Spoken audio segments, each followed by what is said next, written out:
Hello friends, welcome to Nasekitchen.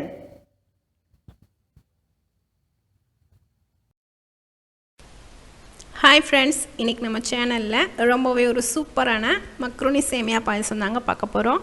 வேற level டேஸ்ட்ல இருக்கும். நம்ம நோம்பு திறந்துட்டு கூட இந்த மாதிரி வந்து prepare பண்ணி சாப்பிடலாம். அதே சமயம் ஈவினிங் டைம்க்கோ இல்ல டின்னர் பிரேக்ஃபாஸ்ட் கூட இந்த மாதிரி நம்ம வந்து prepare பண்ணி சாப்பிடலாம். வேற லெவல் டேஸ்ட்ல இருக்கும். வாங்க இப்போ இந்த சேமியா பாயசம் நம்ம எப்படி செய்யறதுன்னு பார்க்கலாம்.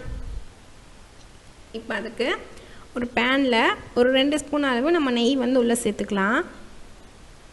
இப்போ நெய் நல்லா உருகி வந்ததுக்கு அப்புறம் ஒரு 3 ஏலக்காய் வந்து உள்ள சேர்த்துட்டு கொஞ்சமா வந்து முந்திரி திராட்சை எடுத்து வச்சிருக்கேன். அதையும் வந்து நம்ம உள்ள சேர்த்துக்கலாம். இப்போ சேர்த்துட்டு இந்த நெய்யிலே நம்ம நல்லா வந்து வறுத்து கொடுத்துக்கலாம்.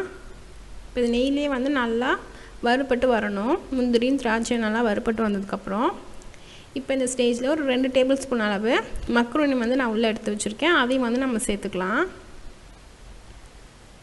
இப்போ அதையும் வந்து நம்ம நல்லா அந்த நெய்யிலே வறுபட்டதுக்கு அப்புறம் இதுல வந்து ஒரு 2 கப் அளவு தண்ணி சேர்த்துக்கலாம். எந்த கப்ல நீங்க macroni எடுக்கறீங்களோ அந்த கப்ல 2 கப் அளவு தண்ணி சேர்த்துட்டு இப்போ இந்த macroni வந்து நம்ம நல்லா வேக வச்சு எடுத்துக்கலாம். Today secret number 50. இப்போ இந்த மாதிரி நல்லா வெந்ததுக்கு அப்புறம் macroni வந்து நல்லா வெந்து வந்துருச்சு. இப்போ இந்த ஸ்டேஜ்ல நம்ம வந்து நான் வறுத்த சேமியா வந்து எடுத்து வச்சிருக்கேன். அதை வந்து நம்ம உள்ள சேர்த்துக்கலாம். நீங்க வறுக்காம இருந்துச்சுனா வறுத்துட்டு ஆட் பண்ணிக்கோங்க. இப்போ இதையும் வந்து அந்த நெய்யோட நம்ம நல்லா வந்து கலந்து கொடுத்துக்கலாம். இப்போ நம்ம நல்லா வந்து கலந்து கொடுத்ததுக்கு அப்புறம் இப்போ இந்த ஸ்டேஜ்ல ஒரு 2 டேபிள் ஸ்பூன் அளவு sugar வந்து நான் ஆட் பண்ணிருக்கேன். நீங்க எடுத்துக்கிற macroni சேமியா பொறுத்து நீங்க வந்து சுகரோட அளவை வந்து குறைக்கவோ கூட்டவோ செஞ்சுக்கோங்க. இப்போ இதல ஒரு கப் அளவு பால் வந்து நான் உள்ள சேர்த்திருக்கேன். இந்த பால் வந்து நம்ம உள்ள சேர்த்துட்டு இப்போ இது எல்லாத்தையும் வந்து நம்ம நல்லா கலந்து கொடுத்துட்டு அந்த பால் கூடவே அந்த சேமியாவை நம்ம நல்லா வந்து வேக வச்சு எடுத்துக்கலாம்.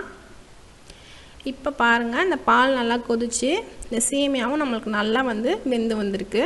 இந்த மாதிரி நல்லா கொதிக்க வச்சிட்டு இந்த சேமியாவை நல்லா வேக வச்சு எடுத்தீங்கன்னா நம்மளோட சூப்பரான macroni சேமியா பாயாசம் வேற லெவல் டேஸ்ட்ல ரெடி ஆயிடுச்சுங்க. இப்போ இத அப்படியே வந்து நம்ம ஒரு பவுலுக்கு மாத்திட்டு அப்படியே நம்ம சர்வ் பண்ணிக்கலாம். வேற லெவல் டேஸ்ட்ல இருக்கும். நீங்க உங்க வீட்ல கண்டிப்பா ட்ரை பண்ணி பாருங்க. நம்மளோட சூப்பரான macroni சேமியா பாயாசம் வேற லெவல் டேஸ்ட்ல ரெடி ஆயிடுச்சு.